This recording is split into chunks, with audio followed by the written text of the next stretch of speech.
Pues estamos limpiando aquí a la yegüina, preparándola para ponerle todo el equipo, para poderla montar y que sea su momento de trabajo, previo a la competición del fin de semana. Empecé pequeñita, con 10 años, y me encantó. Fue, no sé, una sensación, es increíble, te llama mucho. Y luego ya veías a la gente competir y pues yo también quería. Todos los días necesitan como una persona, como un atleta. Tienen que entrenar y estar preparados muy bien físicamente y saltarlos y que puedan aguantar. Primero se trabajan bien, al trote y al galope, vas dando unos saltinos y ya previo al fin de semana pues lo que se hace es saltar menos, para que estén un poco más fresquitos para, por lo menos yo en mi caso, para que esté más fresquita a la hora de saltar para el fin de semana. Bueno, para mí es muy importante la compenetración entre el caballo y el jinete, porque cuando tienes eso, ellos te dan mucho más, muchísimo más, y es importante tenerlos contentos y felices.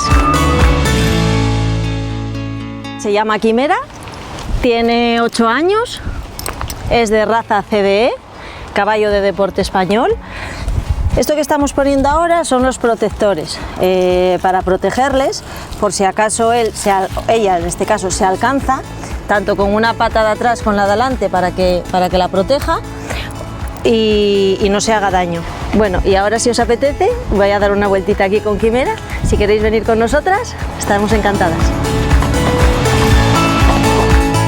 Es un deporte que hay de las dos, pero es verdad que la mujer, cuando ya somos más mayores, hay menos, sí, hay más hombres que mujeres.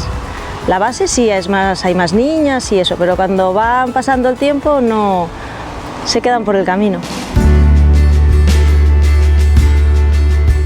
Sí, en 2017 nos fuimos al Campeonato del Mundo de Caballos Jóvenes, que fue en Lanaken. Y entonces tuve la gran suerte de poder concursar a un potro de 5 años y fue una experiencia muy bonita.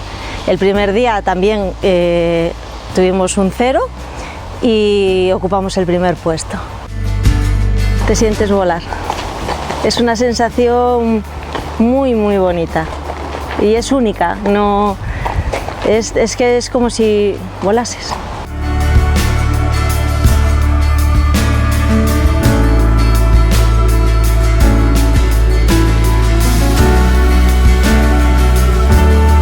Espero que hayáis pasado un buen rato aquí con nosotras, trabajando un poquitín, viendo un poco cómo hacemos, y mandamos un saludo a toda la gente del canal Prestoso y cuando queráis aquí estamos, podéis volver.